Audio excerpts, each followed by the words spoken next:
최성열. 이놈 이름이 왜 여기에 있어? 고성이가 자금 세탁으로 빼돌린 가온재단 돈의 흐름을 추적하던 중 페이퍼 컴퍼니 실소유주 명단에 생각만 해도 분노가 차오르는 이름이 있었기 때문이었는데요. 박진석은 그 분노를 넘다 보니 최시성을 가진 다른 사람도 싫어할 정도였죠. 최성열. 박진석이 어떻게 이 이름을 잊을 수 있겠습니까?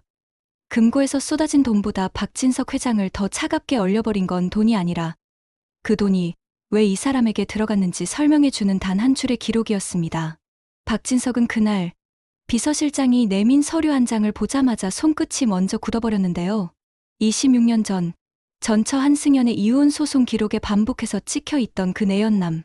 그때는 세상이 흔히 말하는 불륜 스캔들로 덮였고 박진석도 그렇게 알았고 그 큰 상처를 고성이가 아물게 해줬었는데요. 오늘 비서실장은 한우진 잠적과 가온재단 자금 흐름의 교차 지점을 찍다가 뜻밖의 26년 전에 먼지 쌓인 기록 하나가 오늘의 페이퍼 컴퍼니 계좌와 일치한다는 걸 확인해버렸습니다. 이게 도대체 무슨... 비서실장은 안경을 고쳤으며 모니터를 뚫어져라 쳐다봤습니다. 최성열은 26년 전 한승연과의 불륜 스캔들 이후 회사가 망해 종적을 감춘 것으로 알려져 있었습니다. 그런데 놀랍게도 최근까지 고성이가 관리하는 가온재단의 비밀 계좌에서 컨설팅 비용이라는 명목으로 주기적으로 거액이 최성열의 페이퍼 컴퍼니 차명 계좌로 흘러가고 있었던 겁니다. 결국 비서실장은 고민을 하다가 박진석 회장에게 조심스럽게 보고를 합니다. 회장님의 이혼이 고성이 이사장님과 관련이 있을 가능성이 큽니다. 박진석은 그 말을 듣는 순간 세상이 그리고 자신이 멈춰졌다고 느꼈습니다. 가능성이라는 단어가 붙어 있는데도 확정처럼 들렸던 이유는 박진석이 이미 마음속에서 대답을 하고 있었기 때문입니다. 전처 한승연이 바람이 나서 배신했다는 생각이 틀리면 그 다음엔 고성이가 나타난 시점이 흔들리고 그 다음엔 박진석의 재혼이 흔들리고 결국 박진석의 26년이 흔들립니다. 박진석은 그 26년이 무너지면 자기 인생에서 남는 게 무엇인지 너무 잘 알았습니다. 박진석의 심장은 그 어느 때보다 더 크게 뛰었는데요. 사업은 다시 펼칠 수 있지만 가족은 접을 수 있는 게 아닌 걸 잘 알고 있습니다. 박진석 회장이 이혼 때문에 입은 상처를 하루하루 온몸으로 견디고 있을 때 고성이가 우진이를 안고 박진석 앞에 나타난 그 기막힌 타이밍을 생각해보니 비서실장의 말이 결코 우연이 아니라는 생각이 들었습니다. 고성이의 각본은 우연이라고 하기에는 너무 정교했습니다. 박진석의 눈에는 내가 속았다는 걸 내 자신이 감당할 수 있을까 하는 공포가 먼저 떠올랐습니다. 그리고 전처와의 모든 악연은 이혼으로 끝이 났다고 믿었던 각본이 죽은 자의 망령처럼 돈의 흔적으로 살아있었다니요. 박진석은 그 사실을 받아들이는데 시간이 걸렸습니다. 박진석은 평생 사업은 냉정하게 라고 말해놓고도 자기 집안만큼은 사랑으로 설명하고 싶어 했거든요. 그때 비서실장은 다음 자료를 넘겼습니다. 거기에는 최성열의 최근 자금 흐름이 찍혀 있었는데요. 고성이의 비밀 금고, 가온재단의 특정 계정, 그리고 반복되는 인출 패턴. 비서실장은 돌려 말하지 않았습니다. 최성열이 돈이 떨어질 때마다 고성이를 찾아가 협박한 듯합니다. 고성이는 재단 돈으로 그 입을 막아왔습니다. 그러자 박진석은 재단이라는 단어에 잠깐 멈칫했습니다. 박진석이 가난한 학생들을 위해 만들었다고 믿었던 가온재단. 박진석이 평생 내가 가진 것을 사회에 돌려주겠다고 자랑해온 그 재단이 사실은 고성이의 입막음 지갑이었다니. 박진석은 자신이 쌓아온 왕국이 신기루였다는 절망감에 헤어나올 수가 없었는데요. 시간을 26년 전으로 잠시 돌려볼까요?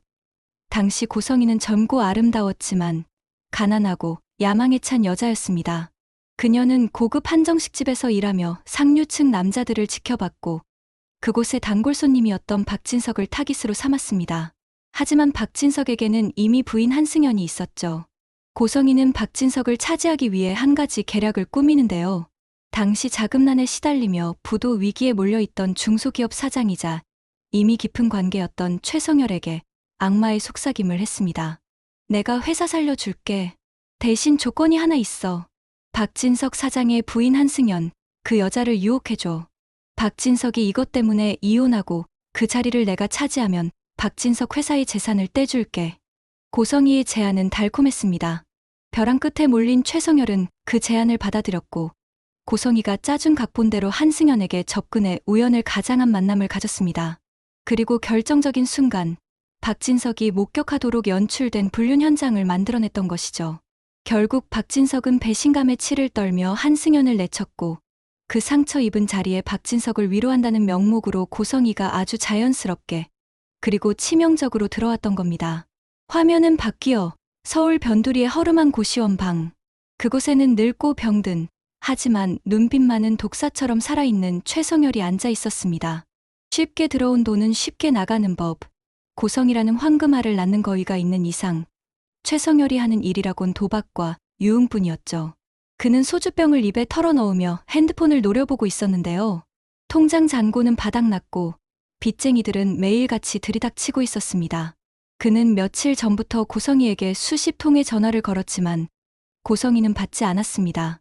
아니, 받을 수가 없었죠. 박진석이 재단 자금을 동결시키고 고성이의 일거수일투족을 감시하고 있었으니까요. 하지만 최성열은 그런 사정을 알 리가 없었습니다. 그는 그저 고성이가 자신을 버렸다고 생각했습니다. 감히 나를 버려? 네가 누구 덕에 재벌가 사모님 소리 듣고 사는데. 고성이, 네가 내 목줄을 끊어. 나 혼자 죽을 수는 없지. 나도 니년 목줄을 끊어버릴 거야. 최성열은 떨리는 손으로 노트북을 열었습니다. 그리고 슈조이 그룹의 공식 홈페이지 게시판과 주요 언론사 제보란에 접속했습니다. 그는 26년 동안 고이 간직해온 자신의 생명보험이자 고성이의 데스노트인 파일들을 하나씩 첨부하기 시작했습니다. 충격 제보. 슈조이 그룹 박진석 회장의 26년 전 이혼. 전처는 억울합니다. 모든 것은 현 부인 고성이의 조작극이었습니다. 제목부터 자극적인 이 글에는 26년 전 젊은 고성이와 최성열이 함께 누워있는 듯한 묘한 분위기의 사진과 당시 최성열이 녹음해둔 통화 내용의 일부가 담겨 있었습니다. 최성열은 전송 버튼을 누르며 비릿하게 웃었습니다. 같이 죽자, 성희야. 소문은 산불보다 빨랐습니다. 처음에는 찌라시처럼 돌던 이야기가 녹음 파일의 목소리가 현재의 고성이 목소리와 성문 분석 결과 일치한다는 네티즌 수사대의 분석이 더해지면서 순식간에 실시간 검색어를 장악했습니다. 고성이 불륜 조작, 박진석 회장 인생 사기극, 슈조이 그룹 안주인의 실체. 기사 제목들은 자극을 넘어 충격 그 자체였죠. 단순히 재단 돈을 횡령한 비리 사모님이 아니라 한 남자의 인생을 송두리째 조작하고 가정을 파괴한 희대의 악녀로 재해석되기 시작한 겁니다. 비서실장이 휴대폰을 내밀었는데요. 슈조이 그룹 홈페이지, 제보창, 혹은 게시판, 혹은 누군가가 캡처해서 퍼나름 화면. 그 안에는 선명한 제목이 걸려 있었습니다. 26년 전 박진석 회장 전처 이혼 사건은 고성이가 꾸민 계략이었다. 그 아래에는 통화 내역 일부와 젊은 시절의 고성이로 보이는 사진이 모자이크 처리된 채 함께 올라가 있었습니다. 박진석은 떨리는 목소리로 물었습니다. 이걸 성희가 알았나? 비서실장은 잠깐 망설이다가 답했습니다. 이미 대응에 들어갔을 가능성이 큽니다. 박진석은 의자를 밀고 일어났습니다. 그리고 명령했습니다. 최성열, 그놈 지금 당장 데려와. 비서실장은 그 말이 떨어지자마자 움직이려고 했는데요. 박진석이 거기서 한마디를 더 얹었습니다. 그리고 지은호, 지금 어디 있는지 확인해. 비서실장은 잠깐 눈을 깜빡였습니다. 지은호요. 박진석은 고개를 끄덕였습니다. 박진석에게 지은호는 이제 공여자가 아니라 증인이었습니다. 고성이가 무엇을 숨겼고, 무엇을 설계했고, 무엇을 거래했는지. 그 모든 것의 한복판에 지은호가 있었습니다. 비서실장은 즉시 보고를 올렸습니다.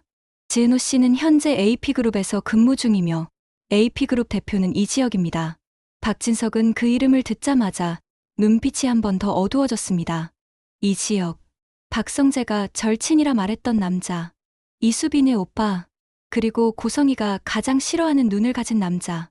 박진석은 그 순간 확신했습니다. 고성이는 지금 자기 입으로 진실을 말하지 않을 겁니다. 고성이는 진실을 말하는 대신 진실을 말할 사람을 먼저 흔들 겁니다. 박진석은 그래서 더 빨리 움직이기로 마음먹었는데요. 내가 직접 간다. 비서실장이 놀란 얼굴을 하자 박진석은 단호하게 잘랐습니다. 고성이 말 말고 내 눈으로 확인해야겠어. 박진석의 머릿속에는 한승연의 얼굴이 스쳤습니다. 박진석이 미워했고 박진석이 배신당했다고 믿었던 전처. 만약 그 배신이 연출이었다면 박진석은 26년 동안 잘못된 사람을 원망하며 살았던 겁니다. 그리고 그 원망 위에 고성이를 올려놓고 구원이라 부르며 살았던 겁니다. 박진석은 그게 더 견딜 수 없었습니다. 자신이 한승연을 오해하고 증오하며 보낸 26년, 그리고 고성이를 현모양처로 떠받들며 살았던 26년. 그 모든 시간이 통째로 사기당했다는 사실에 박진석은 가슴을 쥐어뜯고 싶었습니다. 심지어 딸 영라가 말했던 농약 이야기까지 떠오르자 그는 구역질이 치밀어 올랐습니다. 그녀는 나를 사랑한 게 아니라 나를 사냥한 것이구나. 회장님, 괜찮으십니까? 비서실장이 급히 다가와 부축하려 했지만 박진석은 손을 들어 제지했습니다. 그의 눈빛은 방금 전까지의 슬픔과 혼란을 넘어 차라리 죽음보다 더 차가운 살기로 번들거리고 있었습니다. 사람이 살면서 가장 비참한 순간은 자신의 인생을 송두리째 바친 사랑이 사실은 잘 짜인 연극 대본에 불과했다는 걸 깨닫는 순간이 아닐까요? 그 잔인한 진실을 마주한 박진석 회장이 지금 서 있는 곳은 화려한 회장실이 아니라 습한 곰팡내와 쇠 냄새가 진동하는 어느 폐창고 아니었습니다. 비서실장이 준비한 그 은밀한 공간에는 한때 박진석의 인생을 지옥으로 밀어넣었던 장본인이자 고성이의 더러운 비밀을 쥔 유일한 열쇠인 최성열이 무릎을 꿇고 덜덜 떨고 있었는데요. 박진석은 천천히 가죽 장갑을 벗으며 최성열을 내려다보았습니다. 그 눈빛은 분노라기보다는 차라리 깊은 심해처럼 고요하고 차가워서 보는 사람의 숨통을 더 조여오게 만들더라고요. 최성열은 박진석의 눈을 마주치지 못한 채 바닥에 머리를 박고는 살려달라는 말만 앵무새처럼 반복하고 있었습니다. 회장님, 제발 살려주십시오. 저는 그저 시키는 대로 했을 뿐입니다. 정말입니다. 비굴하게 쏟아내는 그 목소리가 26년 전 박진석의 전처 한승연을 유혹하던 그 자신만만하고 느끼했던 목소리와 겹쳐지자 박진석은 속에서 뜨거운 용암이 치밀어 오르는 걸 느꼈습니다. 하지만 그는 그 감정을 억누르며 아주 낮게 그리고 또렷하게 물었습니다. 최성열, 26년 전 그 호텔 방 말이다. 내가 승연이 어깨에 손을 올리던 그 타이밍, 그리고 내가 문을 열고 들어갔을 때 내가 짓던 그 당황한 표정, 그것도 전부 성희가 정해준 건가? 박진석의 질문은 너무나 구체적이라 최성열은 숨조차 제대로 쉴 수 없었는데요. 최성열은 박진석에게서 뿜어져 나오는 살기를 본능적으로 감지했습니다. 여기서 거짓말을 한마디라도 더 했다가는 정말로 쥐도 새도 모르게 사라질 수 있다는 공포가 그를 지배했기 때문이죠. 그는 다급하게 고개를 끄덕이며 외쳤습니다. 네, 맞습니다. 전부 고성이가 짰습니다. 회장님이 호텔 로비에 도착하는 시간, 엘리베이터가 올라오는 시간, 심지어 사모님, 아니 한승연 씨에게 수면제를 탄 음료를 먹여 정신을 잃게 한 것까지 전부 고성이가 시나리오를 썼습니다. 저는 그저 빚을 갚아준다는 말에, 돈을 준다는 말에 눈이 멀어서 최성열의 입에서 수면제라는 단어가 나오는 순간 박진석은 눈을 질끈 감을 수밖에 없었습니다. 그날의 기억이 26년 동안 박진석을 괴롭혔던 그 악몽 같은 기억이 순식간에 머릿속을 스치고 지나갔거든요. 호텔 방 침대에 힘없이 쓰러져 있던 아내 한승연. 박진석이 배신감에 치를 떨며 소리를 질렀을 때 그녀는 초점 없는 눈으로 박진석의 바짓가랑이를 잡으며 울부짖었었습니다. 여보, 나 아니야. 나 정말 기억이 안 나. 눈을 뜨니까 여기였어. 믿어줘. 하지만 그때 박진석은 그 손을 매몰차게 뿌리쳤었죠. 그 손을 뿌리친 게 자신의 인생에서 가장 큰 실수였다는 걸, 아니 돌이킬 수 없는 죄악이었다는 걸 26년이 지난 오늘에서야 알게 된 겁니다.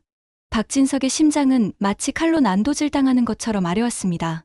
자신이 피해자인 줄 알았는데 사실은 가장 사랑했던 사람을 지옥으로 밀어넣은 가해자였다는 사실이 그를 미치게 만들 것 같았으니까요. 박진석이 휘청거리며 뒷걸음질 치자 최성열은 이때다 싶었는지 품 안에서 꼬깃꼬깃한 USB와 낡은 서류 봉투를 꺼내 들었습니다. 회장님, 이게 증거입니다. 그때 고성이랑 썼던 계약서 원본이에요.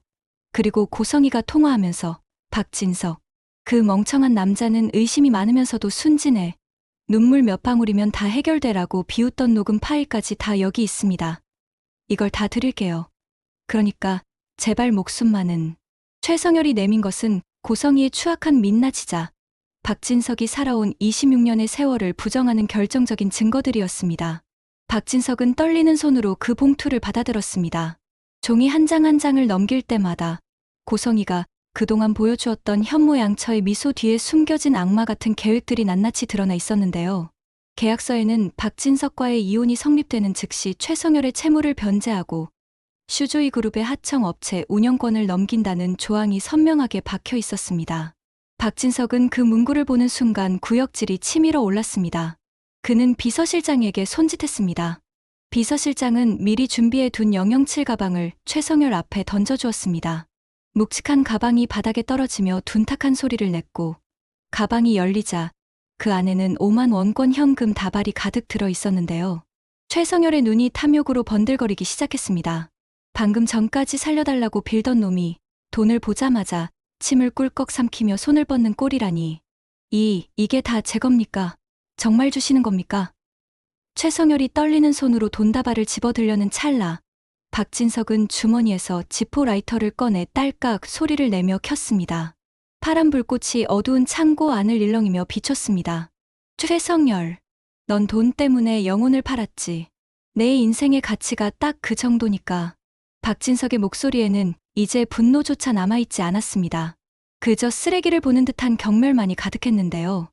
박진석은 망설임 없이 라이터를 돈가방 위로 던졌습니다.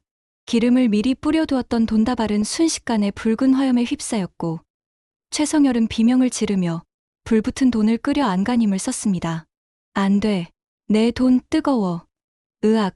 손이 되는 줄도 모르고 불 속으로 뛰어드는 최성열을 보며 박진석은 싸늘하게 말을 이었습니다. 널 죽이진 않겠다. 죽음은 너 같은 놈에겐 너무 편안한 도피니까. 대신 넌 살아서 지옥을 보게 될 거야. 박진석이 뒤를 돌아 창고 문을 나서자마자 대기하고 있던 경찰 사이렌 소리가 요란하게 울려 퍼졌습니다. 박진석은 이미 대형 로펌을 통해 최성열의 모든 죄를 엮어놓은 상태였거든요. 단순히 공갈 협박 따위가 아니었습니다. 26년 전 공소시효가 지났다고 믿었던 사기 사건들을 새로운 증거로 재구성했고 무엇보다 고성이가 저지른 가온재단 자금 세탁의 주범으로 최성열을 지목해 놓았습니다. 최성열은 이제 평생 감옥에서 고성이가 빼돌린 돈에 대한 추징금까지 덮어쓰고 썩게 될 운명이었습니다. 경찰에게 끌려가면서도 고성이 그 여자도 같이 잡아가야지. 나만 죽을 순 없어. 라고 악을 쓰는 최성열의 목소리가 멀어져 갔지만 박진석은 한 번도 뒤돌아보지 않았습니다. 차에 올라탄 박진석은 창밖으로 스쳐 지나가는 서울의 야경을 멍하니 바라보았습니다. 화려한 불빛들이 마치 자신을 조롱하는 것 같았습니다. 26년. 강산이 2번이나 바뀌고도 남을 그 긴 시간 동안 그는 원수를 아내로, 은인을 원수로 착각하며 살아왔던 겁니다. 문득 딸 영라가 했던 말이 떠올랐습니다. 아빠, 엄마가 아빠 쌍화차에 농약을 타는 걸 봤어요. 화장대 서랍에 숨겨놨다고요. 그때는 딸이 사춘기라 예민해서 헛것을 봤거나 엄마를 미워해서 꾸며낸 이야기라고 생각했습니다. 딸을 정신이상자로 몰아가려 했던 고성이의 말에 동조하며 오히려 영라를 나무랐던 자신이 너무나 원망스러웠습니다. 영라는 진실을 말하고 있었는데 압이라는 작자가 그 진실을 짓밟아버렸으니까요. 박진석은 조수석에 앉은 비서실장에게 갈라진 목소리로 물었습니다. 기자회견 준비는 끝났나? 비서실장은 백미러로 박진석의 안색을 살피며 조심스럽게 대답했습니다. 네, 회장님. 모든 언론사에 긴급 공문을 보냈고 오늘 저녁 8시 슈조이 그룹 본사 대강당으로 세팅 완료했습니다. 고성희 이사장에게는 해명 기자회견이라고 전달했습니다. 박진석은 씁쓸한 미소를 지었습니다. 해명 기자회견. 고성희는 지금쯤 자신이 위기에서 벗어날 수 있다고 믿으며 안도의 한숨을 내쉬고 있겠죠. 박진석이 여전히 자신의 편이라고 멍청한 남편은 내 눈물 연기에 또 속아 넘어갔다고 착각하면서 말입니다. 그래, 완벽하군. 집으로 가지. 차가 미끄러지듯 출발했고 박진석은 눈을 감으며 마음속으로 다짐했습니다. 오늘 밤 고성이가 쌓아 올린 그 화려한 성을 내 손으로 직접 가장 처참하게 무너뜨리겠노라고. 그리고 그 잔해 속에서 억울하게 희생된 전처와 고통받은 자식들에게 사죄하겠노라고 말입니다. 박진석이 저택에 도착했을 때 집 안은 폭풍전야처럼 고요했습니다. 인터넷은 이미 고성이 불륜 조작설로 뒤집어진 상태였지만 고성이는 거실 소파에 앉아 우아하게 차를 마시고 있었는데요. 박진석이 들어오자마자 그녀는 찻잔을 내려놓으며 기다렸다는 듯이 연기를 시작했습니다. 여보, 오셨어요? 정말 너무하지 않아요? 세상 사람들이 나를 어떻게 보고 이런 말도 안 되는 루머를 퍼뜨리는지 당신도 봤죠? 그 찌라시들. 경쟁사에서 사람을 사서 날 모함하는 게 분명해요. 어떻게 내가 당신을 속여요? 내가 당신을 얼마나 사랑하는데. 고성희의 눈에는 그렁그렁 눈물까지 맺혀 있었습니다. 예전 같았으면 그 눈물에 가슴이 철렁해서 그녀를 안아주고 달래주었을 박진석이었습니다. 하지만 지금 진실을 알고 난 박진석의 눈에 비친 고성희는 인간이 아니었습니다. 그녀는 자신의 탐욕을 채우기 위해 타인의 인생을 갉아먹는 아름다운 탈을 쓴 괴물일 뿐이었죠. 박진석은 속에서 끓어오르는 구역질을 참으며 평생 사업판에서 갈고 닦은 포커페이스를 유지했습니다. 그는 짐짓 걱정스러운 표정을 지으며 고성희에게 다가갔습니다. 그래, 당신 말이 맞겠지. 당신이 그럴 사람이 아니라는 거 내가 제일 잘 알잖아. 26년을 같이 살았는데 내가 당신을 모르면 누가 알겠어. 박진석의 부드러운 말투에 고성희는 안도의 빛을 띠며 슬쩍 미소를 지었습니다. 속으로는 역시 이 늙은이는 다루기 쉬워. 내가 조금만 울면 껌뻑 죽는다니까 라고 비웃고 있었을 테죠. 박진석은 그 역겨운 미소를 모른 척하며 말을 이었습니다. 그래서 내가 오늘 저녁에 긴급 기자회견을 잡았어. 임원들도 다 부르고 생중계도 할 거야. 거기서 당신의 결백을 확실하게 밝히자고. 내가 직접 마이크를 잡고 당신을 변호해 줄게. 고성희의 얼굴에 화색이 돌았습니다. 그녀는 자리에서 벌떡 일어나 박진석의 팔을 잡으며 감격한 척 연기했습니다. 정말요? 여보, 고마워요. 역시 나한텐 당신밖에 없어요. 세상 사람들이 다 나를 욕해도 당신만 믿어주면 난 괜찮아요. 박진석은 그녀의 손이 닿은 팔뚝에 소름이 돋았지만 억지로 참아내며 그녀의 손을 토닥거렸습니다. 그럼 당신은 슈조이 그룹의 안주인이잖아. 가장 화려하고 당당한 모습으로 나와야지. 어서 준비해. 고성희는 신이 나서 드레스룸으로 달려가며 오늘 입을 옷을 고르기 시작했습니다. 가장 비싼 보석, 가장 화려한 명품 드레스를 꺼내 들며 그녀는 거울 속 자신에게 속삭였습니다. 고성희, 넌 역시 운이 좋아. 이번 위기만 넘기면 재단 돈도 완벽하게 세탁할 수 있어. 박진석 저 늙은이가 죽으면 다 내 거니까. 그녀는 꿈에도 몰랐을 겁니다.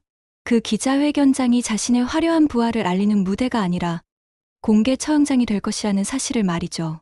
시간은 흘러 약속된 저녁 8시가 되었습니다. 슈조이 그룹 본사 대강당은 수많은 취재진과 카메라 플래시로 인산인해를 이루고 있었는데요. 긴장감이 감도는 가운데 박진석 회장과 고성희 이사장이 나란히 입장했습니다. 고성희는 수척해 보이는 메이크업을 했지만 그 와중에도 최고급 진주 목걸이를 하고 나와 우아함을 잃지 않으려 애쓰는 모습이었습니다. 그녀는 쏟아지는 플래시 세례를 받으며 짐짓 슬픈 표정을 지었지만 눈빛만은 오만하게 빛나고 있었습니다. 단상에 오른 박진석은 마이크를 잡고 잠시 침묵했습니다. 장내가 조용해지자 그는 천천히 입을 열었습니다. 존경하는 국민 여러분, 그리고 주주 여러분.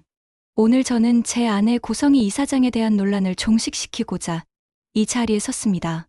박진석의 말에 고성희는 옆에서 고개를 끄덕이며 남편이 자신을 감싸주는 발언을 해주기를 기다렸습니다.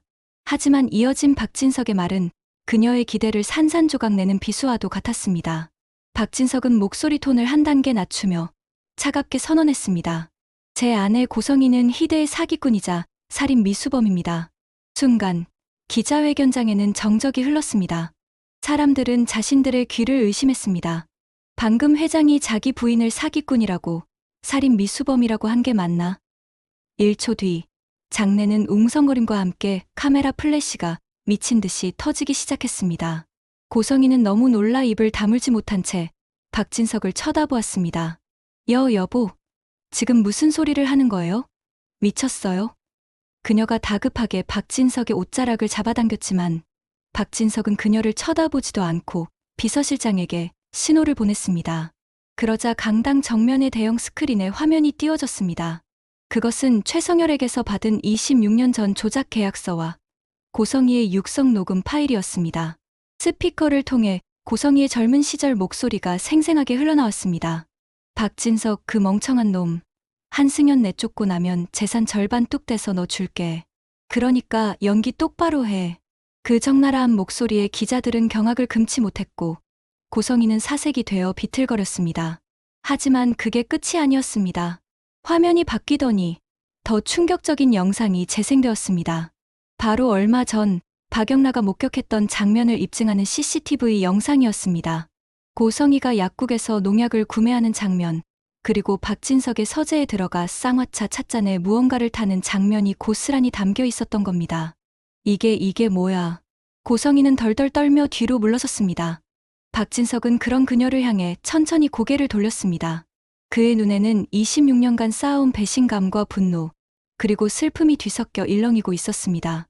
그는 마이크가 아닌 육성으로, 그러나 강당 전체가 울릴 정도로 크게 소리쳤습니다.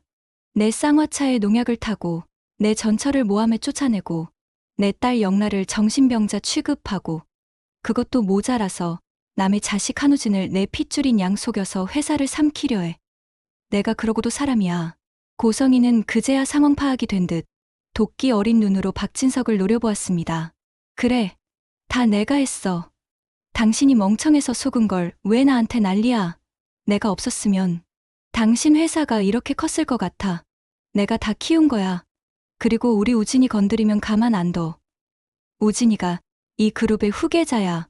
그녀는 끝까지 자신의 죄를 뉘우치기는커녕 아들 한우진을 내세워 박진석을 협박하려 들었습니다. 하지만 박진석은 코웃음을 쳤습니다. 한우진, 그놈에게 갔던 모든 지원은 오늘부로 끊겼다. 박진석의 선언에 고성이의 동공이 지진난 듯 흔들렸습니다. 그리고 내가 그토록 숨기고 싶어 했던 내 친딸 지은호에게 간 이식을 강요하고 협박해서 장기를 적출한 사실까지 이미 검찰에 넘겼어. 넌 이제 재벌가 사모님이 아니라 자식 팔아먹은 인면수심의 범죄자일 뿐이야. 박진석의 말이 끝나기가 무섭게 무대 뒤편에서 대기하던 검찰 수사관들이 들이닥쳤습니다. 고성희 씨, 살인 미수 및 사기, 횡령, 장기매매 알선 혐의로 긴급 체포합니다. 수갑이 채워지는 순간에도 고성희는 발악했습니다. 이거 내가 누군 줄 알아? 난 슈조이 그룹 사모님이야. 박진석, 너 후회할 거야. 내 아들 우진이가 가만히 있을 줄 알아? 끌려나가는 고성희의 비명소리가 강당을 울렸지만 그녀를 동정하는 사람은 아무도 없었습니다. 박진석은 텅 빈 무대 위에 홀로 남았습니다. 쏟아지는 플래시 세례 속에서 그는 승리감보다는 깊은 허탈함을 느꼈습니다. 복수는 성공했지만 이미 떠나버린 전처와 망가져버린 지난 26년은 그 무엇으로도 보상받을 수 없었으니까요. 박진석은 비틀거리는 몸을 겨우 지탱하며 비서실장에게 다가갔습니다. 그의 눈시울은 붉게 충혈되어 있었습니다. 지은호를 데려와. 비서실장이 걱정스러운 얼굴로 물었습니다. 지금 바로 말씀입니까? 회장님 몸 상태가. 박진석은 고개를 저으며 단호하게 말했습니다. 아니, 지금 당장 봐야겠어. 내 어리석음 때문에, 내 눈먼 사랑 때문에 가장 큰 피해를 본 그 아이에게 내가 무릎 꿇고 사죄해야겠다. 세상이 무너지는 소리는 굉음이 아니라 오히려 숨막힐 듯한 침묵 속에 있다는 걸 박진석 회장은 그날 밤 뼈저리게 느꼈습니다. 기자회견장에 소란이 썰물처럼 빠져나간 뒤 텅 빈 대기실에 주저앉은 박진석의 어깨는 마치 수천 톤의 납덩이를 얹은 것처럼 축 늘어져 있었는데요. 그의 곁을 지키던 건 비서실장도 경호원도 아닌 바로 아들 박성재였습니다. 평소 냉철하고 아버지와 거리를 두던 성재였지만 이날만큼은 창백해진 아버지의 손을 꽉 잡고 놓지 않았거든요. 아버지, 괜찮으세요? 병원부터 가셔야 하는 거 아닙니까? 성재의 목소리에는 그동안 참아왔던 울분 대신 무너져버린 거목을 바라보는 안타까움이 묻어 있었습니다. 박진석은 아들의 손을 맞잡으며 회한의 눈물을 삼켰습니다. 고성이라는 가짜 가족의 눈이 멀어 정작 자신의 진짜 핏줄인 성재와 영라가 겪었을 외로움과 고통을 단 한 번도 들여다보지 못했다는 죄책감이 심장을 후벼 팠기 때문이죠. 박진석은 떨리는 목소리로 성재에게 물었습니다. 너는 알고 있었냐? 내 새엄마가, 아니 그 여자가 어떤 사람인지. 성재는 잠시 망설이다가 고개를 끄덕였습니다. 지은호와 그 여자가 다투는 걸 봤어요. 하지만 말씀드릴 수 없었습니다. 아버지가 그 여자를 너무 믿고 계셔서 진실을 알게 되면 아버지가 무너지실까봐 그게 무서웠습니다. 아들의 고백은 박진석에게 또 다른 형벌이었습니다. 자식들이 침묵해야만 했던 이유가 결국 자신의 맹목적인 믿음 때문이었다니. 박진석은 자리에서 비틀거리며 일어났습니다. 지금 그가 해야 할 일은 쓰러져 오는 게 아니라 엉망진창이 된 이 매듭을 푸는 것이었으니까요. 가자. 지은호에게 가야 해. 성재는 아버지를 부축하며 말없이 고개를 끄덕였습니다. 그들이 향한 곳은 AP그룹 대표 이지혁의 개인 사무실이었습니다. 언론의 눈을 피해 지은호가 머물고 있는 유일한 안전가옥이었기 때문인데요. 차가 밤거리를 달리는 동안 박진석은 창밖을 보며 생각에 잠겼습니다. 지은호. 고성이가 버린 딸이자 한우진을 살리기 위해 간을 떼어준 여자. 그리고 아이러니하게도 고성이의 악행을 밝혀낼 결정적 증거가 된 사람. 박진석에게 지은호는 단순한 피해자가 아니라 자신이 평생 갚아도 못다 갚을 빚을 진 채권자와도 같았습니다. 사무실 문이 열리자 팽팽한 긴장감이 감돌았습니다.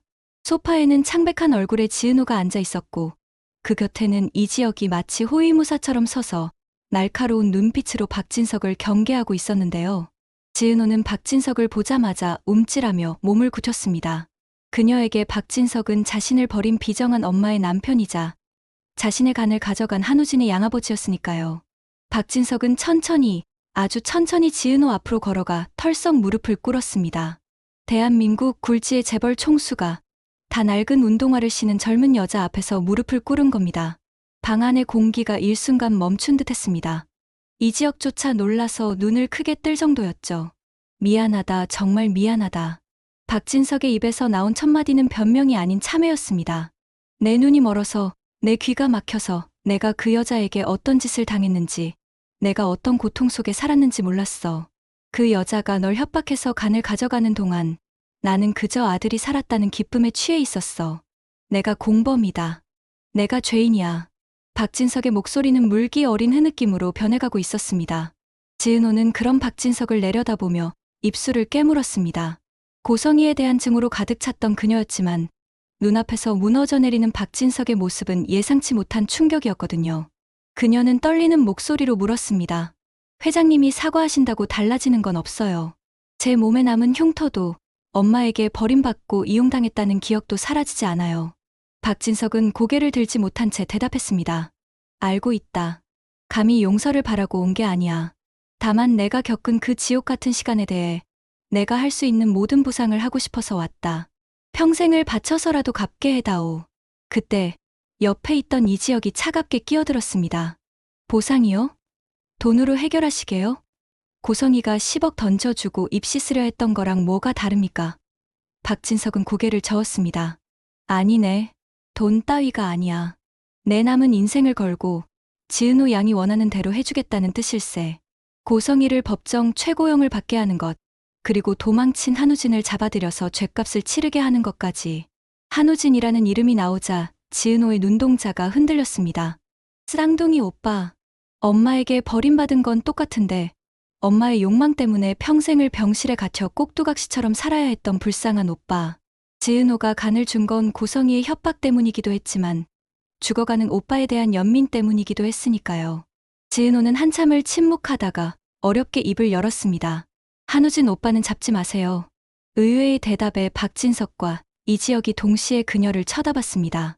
지은호는 씁쓸하게 웃으며 말을 이었습니다. 우진이도 피해자예요. 고성이라는 여자가 만든 감옥에서 평생 숨만 쉬고 살았던 사람이잖아요. 10억 들고 도망쳤다고 했죠? 그 돈 제가 준 거예요. 차라리 잘 됐어요. 그 돈으로 어디 가서 처음으로 자기 인생 살아보라고 하세요. 박진석은 지은호의 깊은 속내에 다시 한번 가슴이 먹먹해졌습니다. 오빠까지 감싸 안는 이 아이의 그릇이 탐욕에 눈멀어 자식까지 도구로 쓴 고성이와 너무나 대비되었기 때문입니다. 박진석은 바닥을 짚고 천천히 일어났습니다. 그리고 품 안에서 낡은 수첩 하나를 꺼내 테이블 위에 올려놓았는데요.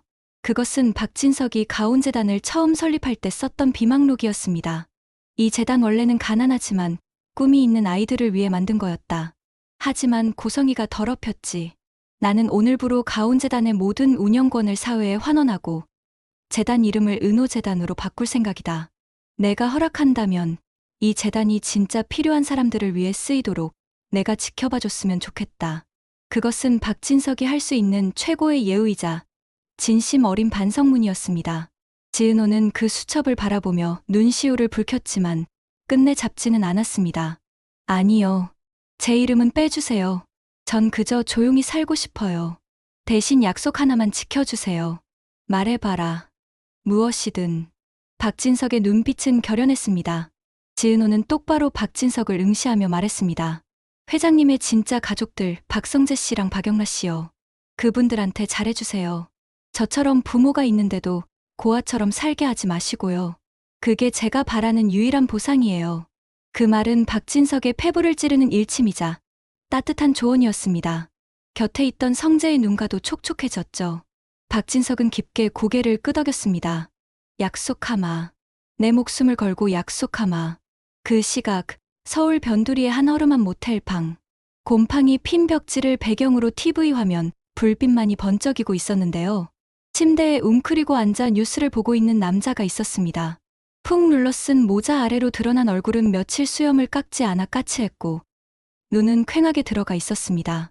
바로 한우진이었습니다. 화면 속에는 고성희 이사장 긴급 구속이라는 자막과 함께 포승줄에 묶여 끌려가는 엄마의 모습이 나오고 있었죠. 한우진은 그 장면을 보며 라면을 씹어 삼켰습니다. 표정에는 슬픔도 분노도 없었습니다. 그저 텅 빈 눈동자만이 화면을 응시하고 있었는데요. 그의 옆에는 지은호에게 받은 10억이 든 가방이 놓여 있었습니다. 엄마 결국 이렇게 끝날 거면서 왜 그렇게 악착같이 굴었어요. 우진은 혼잣말처럼 중얼거렸습니다. 그는 사실 알고 있었습니다. 엄마가 자신을 사랑해서가 아니라 슈조이 그룹을 차지하기 위한 도구로 자신을 살려뒀다는 것을요. 그래서 도망친 겁니다. 엄마의 인형이 되기 싫어서. 하지만 막상 엄마가 저렇게 무너지는 걸 보니 가슴 한구석이 뻥 뚫린 것처럼 시렸습니다. 그때 우진의 핸드폰이 진동했습니다. 발신자 제한번호. 우진은 직감적으로 알았습니다. 이제 자신의 차례가 오고 있다는 것을요. 박진석이 자신을 찾고 있을 테니까요.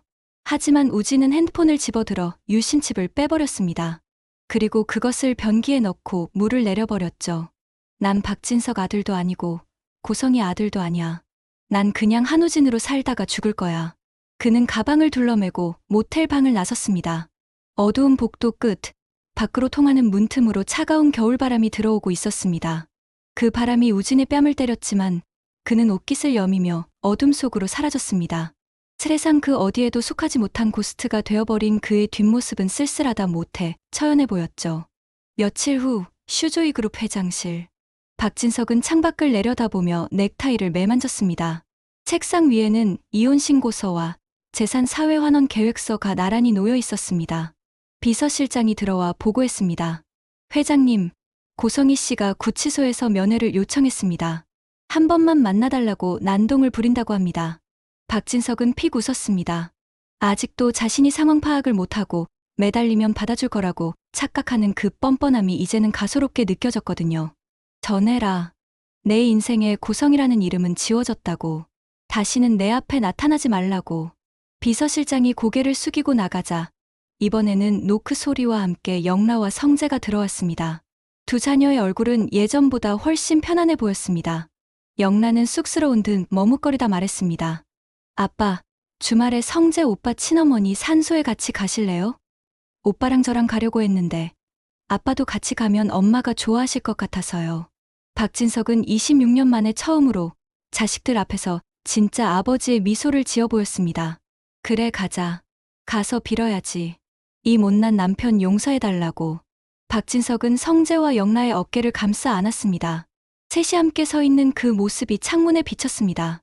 비록 26년이라는 긴 시간을 돌아왔고 그 과정에서 너무 많은 상처를 입었지만 이제야 비로소 제자리를 찾은 퍼즐 조각 같았습니다. 하지만 박진석은 알고 있었습니다. 이것이 끝이 아니라는 것을요. 어딘가에 숨어 있을 한우진, 그리고 감옥 안에서도 도끼를 품고 있을 고성희. 그들이 언제 다시 이 평화를 깨트릴지 모른다는 불안감이 여전히 그림자처럼 남아 있었습니다. 그러나 박진석은 더 이상 두렵지 않았습니다. 이제는 지켜야 할 진짜 가족이, 그리고 진실이 그의 곁에 있었으니까요. 그는 굳게 다짐하며 하늘을 올려다보았습니다. 먹구름 사이로 한 줄기 햇살이 비치고 있었지만 저 멀리서 다시 먹구름이 몰려오고 있는 것이 보였습니다. 마치 폭풍은 지나갔지만 아직 태풍의 눈 속에 서 있는 것처럼 말이죠. 박진석의 이야기는 이제 막 이 막을 알리는 서곡을 연주하기 시작한 것일지도 모릅니다. 운명이라는 지휘자가 이번에는 어떤 악보를 들이밀지 아무도 알 수 없었으니까요. 시청해주셔서 감사합니다.